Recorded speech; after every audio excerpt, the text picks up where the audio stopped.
త్వరగా పద, త్వరగా నడు. ఎవరు జానకి ఆవిడ? ఇరుక్కుపోయాం. సావిత్రికి చలిగా ఉందంట, ఒళ్ళంతా వణికిపోతుంది. ఏమైంది సావిత్రికి హఠాత్తుగా? అది బాగా జ్వరంగా ఉందనుకుంటా, ఒకటే వణికిపోతుంది. అలా ఉన్నప్పుడు బయటికి ఎందుకు వెళ్తున్నారు? చూడండి, అసలే ఊరంతా మసూచి పాకుతుంది, జాగ్రత్తగా ఉండాలి. నేను కూడా అదే చెప్తున్నాను. పదక్క, లోపలికి పద. బయటికి వెళ్ళొద్దని ముందే చెప్పాను కదా. రా.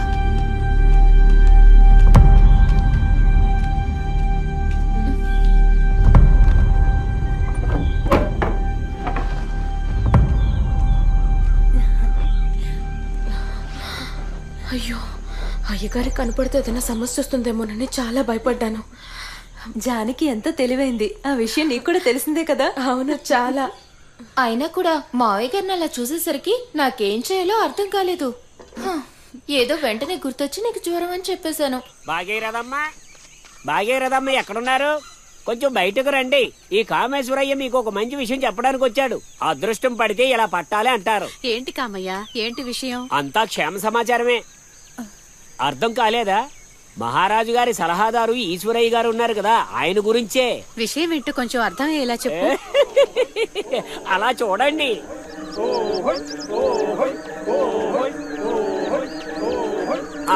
ఇక్కడ దించండి.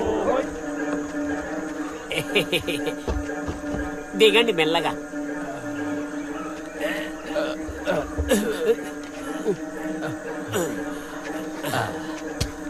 ఉదయం గుళ్ళో కలిసినప్పుడు మన సావిత్రి గురించి అయ్యగారికి చెవిలో ఒక మాట వేశాను. సావిత్రి అక్క. ఎవరొచ్చారు? ఎవరో పెద్దవాళ్ళు వచ్చినట్టే అనిపిస్తుంది.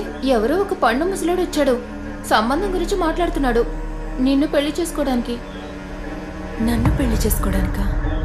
విషయానికి వస్తే అంబళపురం నుండి ఆలువా వరకు మన ఈశ్వర నంబూత్రి గారికి కొన్ని వేల ఎకరాల భూమి ఉందంటే రమ్మండి. ఎక్కడెక్కడ ఎంతంత భూమి ఉందంటే తక్కువ నేనే చెప్పలేను, సొంతదారుడైన ఆయన చెప్పలేరు.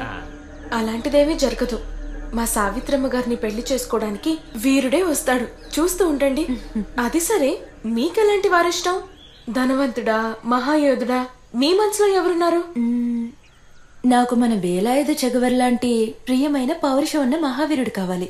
ఏంటి, దొరుకుతాడా? మీ అందానికి అలాంటి వాటే దొరుకుతాడు. అక్క, అమ్మ నీకెలా ఉందో చూడ్డానికనే వస్తుంది. అయ్యో సరే, మరి నేను బయలుదేరి. ఎలా వెళ్తావు?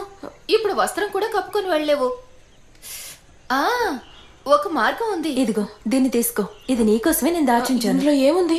నీకు కావలసిన వస్త్రాలు, మాలలు, అవి ఇవి అన్నీ ఉన్నాయి. ఇందులో నీకోసం పట్టు రవిక, చీర, కమ్మలు, గాజులు అన్నీ పెట్టాను. అలా అయితే నేను వెళ్ళొకసారి వేసుకుంటాను. రాత్రిపూట మాత్రమే ఈ చీరను కట్టుకో.